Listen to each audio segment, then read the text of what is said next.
Boruto versus all anime पे एक video पहले ही बना चुका हूँ और भाई उस पे इतना गंदा रिस्पांस था ना, बता नहीं सकता। बेकार है भैया, मैं तो टूट गया। बट कोई बात नहीं, एक बार फिर से ट्राई करते हैं। आइए देखते हैं, बैठचंद मजा आएगा।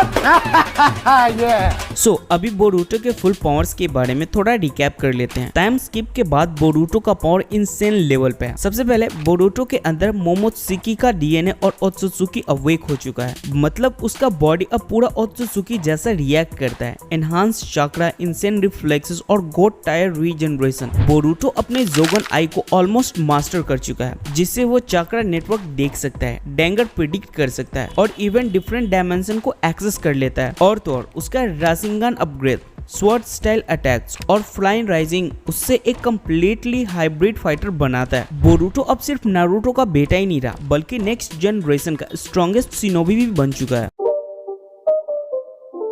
सच बताओ तो डेमन स्लेयर में जितने भी कैरेक्टर है वो बोरूटो से कमजोर है, चाहे वो कोई भी हासिरा ही क्यों ना हो या फिर खुद मुजान ही क्यों ना हो। बट उसका जो मेन हीरो है तानजीरो, वो मे भी थोड़ा सा टक्कर दे दे या इवन वो जीत भी सकता है। तानजीरो अपने ट्रांसपेरेंट वर्ल्ड और हिनोकामी कागुरा से एनिमी को मूव्स को प्रिडिक्ट कर सकता है, लेकिन बोरूटो अब लाइट के स्पीड से भी तेज है और फ्लाई राइजिंग के साथ वो इंस्टेंट टेलीपोर्ट भी कर सकता है। और सिर्फ स्पीड ही नहीं, बोरूटो के पास प्लानेटरी स्केल के jutsu है। एक राशिंगन उजीहु को पूरी दुनिया को हिला सकता है, जबकि तानजीरो की peak power bus city level तक ही लिमिटेड है। इवन अगर डेमन किंग तानजीरो को भी लाया जाए तो बोरूटो की चक्रा एब्जॉर्बेशन, स्पेस टाइम निंजुत्सु और रीजनरेशन उसे इंस्टेंटली ओवरपावर्ड कर देगा। तो सीधी बात, बोरूटो वन साइडेड इस बैटल को जीत जाएगा। लेकिन ये फाइट थोड़ा सा इनबैलेंस्ड होगा, क्योंकि कहाँ बोरूटो और कहाँ तानजीरो। लेकिन एक ऐसा कंडीशन है जहाँ तानजीरो के पास जीतने के चांसेस बढ़ जाता है। सोचो, अगर बोरूटो के ओत्सुत्सुकी पावर और कार्मा सील को हटा दिया जाए और दोनों अपने बेसिक स्किल पे लड़े, तब तानजीरो अपनी ट्रांसपेरेंट वर्ल्ड एबिलिटी से बोरूटो के मूव्स को प्रिडिक्ट करके सन ब्रीदिंग टेक्निक की पावर से एक परफेक्ट स्लैश में मार सकता है। अब बोलोगे इसका क्या जरूरत थी? तो है भाई, क्योंकि तानजीरो के लिए मेरे दिल में बहुत ही ज्यादा इज्जत है और उसको ऐसे कैसे हरा सकते हैं।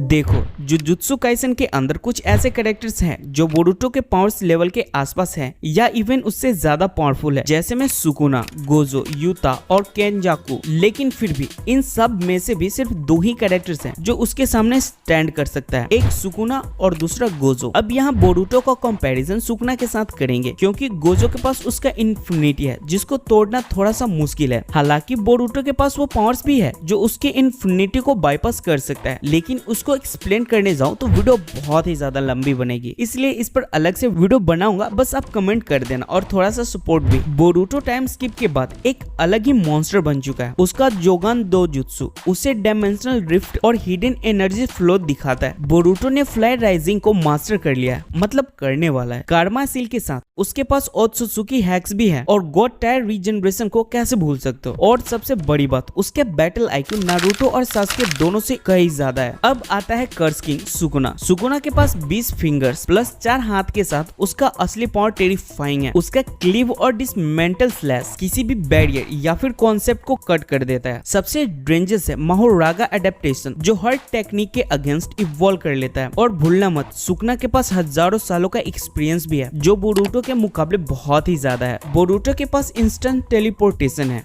और ओत्सुत्सुकी रिफ्लेक्सेस भी है, जो सुकुना के रॉ स्पीड से फास्ट है। यानी सुकुना के क्लोज रेंज स्लाइस स्टैक्स को डॉज करना बोरूटो के लिए पॉसिबल है। डोमेन एक्सपेंशन वर्सेस जोगन, सुकुना अपना मेलेवेंट श्रेणी यूज करेगा, लेकिन बोरूटो का जोगन उसके कर्स, एनर्जी और अटैक्स पैटर्न को प्रिडिक्ट करके एस्केप करने में मदद करेगा। प्लस टेलीपोर्टेशन से वो डोमेन के ऑटो स्लैश को अवॉइड कर सकता है। और हाँ, बोरूटो के लिए माहोरागा फैक्टर सबसे बड़ा प्रॉब्लम होगा। अगर बोरूटो रिपीटेडली राशिंगन स्पैम करे या सेम पैटर्न यूज करे तो माहोरागा अडेप्ट करके उसे काउंटर कर देगा। लेकिन बोरूटो वर्सेटाइल है, उसके पास lightning, wind, space time jutsu सब है। वो मिक्स अप करके माहोरागा को कंफ्यूज कर सकता है। बोरूटो के राशिंगन वेरिएंट्स प्लानेटरी लेवल डैमेज करने में कैपेबल है, जिससे वो सुकुना या माहोरागा को एक ही शॉट में ओवरवेल्म कर देगा। तो अब सवाल ये है, कौन जीतेगा? अगर बोरूटो स्मार्टली फाइट करता है तो बोरूटो जीतेगा, क्योंकि उसका डिस्ट्रक्टिव स्किल और हैक्स सुकुना से कहीं ज्यादा है। लेकिन अगर फाइट्स लंबी लंबी खींचती है और माहौर रागा को अडेप्ट करने का टाइम मिल जाता है, तब सुकुना को एज मिल सकता है, लेकिन जीतने का चांसेस कम ही होंगे।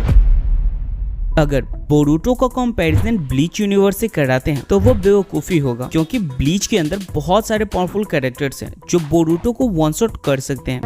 挽回観音開き紅姫改め लेकिन कुछ ऐसे कैरेक्टर्स भी हैं जिसको बोरुटो इजीली हरा सकता है। सबसे पहले बात करते हैं उन कैरेक्टर्स की जिनके खिलाफ बोरुटो के लिए ये लड़ाई बस एक वार्म अप साबित होगी। नॉर्मल कैप्टन और लेफ्टिनेंट जैसे रेंजी, कोमामुरा, मायोरी और बायाकुया। इसी तरह एस्पाडा में जो टॉप 3 में नहीं आते जैसे यमी, नोइत्रा और जोमारी। और फुल ब्रिंगर्स की बात करें तो जिंजो और तत्सुकिशिमा और भी बहुत सारे कैरेक्टर्स। बोरुटो की fly rising speed, chakra regain और ओत्सुकी हैक्स के सामने ये लोग बिल्कुल भी नहीं टिक पाएंगे। ये सब बोरुटो के लिए एक तरह के वन शॉट फाइट्स होंगे, लेकिन ब्लीच यूनिवर्स में ऐसे कैरेक्टर्स भी बैठे हैं जिनके सामने बोरुटो की ओत्सुकी पावर्स भी फेल हो जाएगी, जिसमें सबसे पहला नाम आता है यह वॉच जिसका द ऑलमाइटी फ्यूचर को रीराइट कर देता है। बोरुटो का प्रिकॉग्निशन भी इसके सामने बेकार है। इचिबेई जो किसी का नाम छीनकर उसकी एग्जिस्टेंस ही मिटा देता है। आइजेन जिसके इमोर्टैलिटी और इल्यूजन हैक्स बोरुटो को कंफ्यूज कर देंगे। और वाल्किरी जो द मेडिकल से इन्फिनाइट रिवाइवल करता है। और ऑफ कोर्स इचिगो और सोल किंग जिन्हें बोरुटो छू तक नहीं सकता। तो दोस्तों सिंपल बात ये है, बोरुटो आसानी से मिड टायर कैरेक्टर्स को डिस्ट्रॉय कर देगा, लेकिन जब बात ब्लीच के गॉड टायर कैरेक्टर्स की आएगी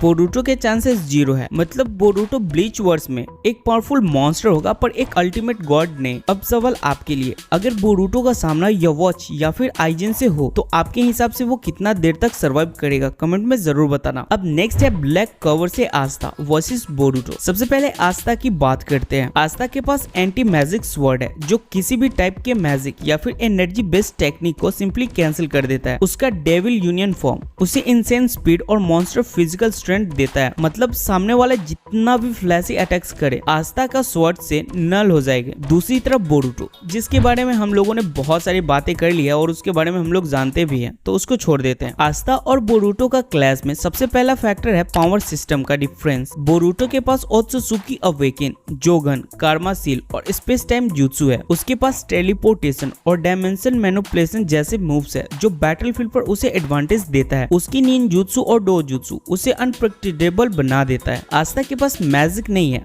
बल्कि एंटी मैजिक है। इसका मतलब बोरुटो के जितने भी चक्रा बेस्ड अटैक्स हैं जैसे rasengan, elemental jutsu, space time manipulation सब आस्था की स्वॉर्ड से कट ऑफ हो सकते हैं। आस्था की डेविल यूनियन मोड उसकी रॉ स्ट्रेंथ, स्पीड और रिफ्लेक्सेस को इतना बढ़ा देता है कि वो एकदम टॉप टायर लेवल पे चला जाता है। अगर इन दोनों का डायरेक्ट क्लैश होगा तब क्या होगा? बोरुटो अपने स्पीड और टेलीपोर्टेशन के दम पर शुरुआत में आस्था को कंफ्यूज कर सकता है, लेकिन जैसे ही बोरुटो चक्रा बेस्ड मूव यूज करेगा आस्था की एंटी मैजिक स्वॉर्ड उन्हें कैंसिल कर देगा। बोरुटो का सबसे बड़ा वेपन स्पेस टाइम जुत्सु भी आस्था के अगेंस्ट कमजोर पड़ेगा क्योंकि एंटी मैजिक उस मैनिपुलेशन को कट ऑफ कर देगा। और अगर हम बात करें ताइजुत्सु की तो ताइजुत्सु फाइट में दोनों ही कैरेक्टर स्ट्रॉन्ग है, लेकिन आस्था का फिजिकल स्ट्रेंथ और इंडोरेंस बोरुटो से कहीं ज्यादा है। बोरुटो अपने दो जुत्सु और स्ट्रेटेजिक से कुछ समय के लिए आस्था को रोक सकता है, लेकिन एक सीधी और लंबी लड़ाई में आस्था की एंटी मैजिक और ब्रूट फोर्स बोरुटो को धीरे धीरे दबा देगी। तो विनर डिसाइड करने में ज्यादा दिक्कत नहीं होनी चाहिए। बस आज के लिए इतना ही, मिलता हूँ नेक्स्ट वीडियो में, तब तक के लिए बाय।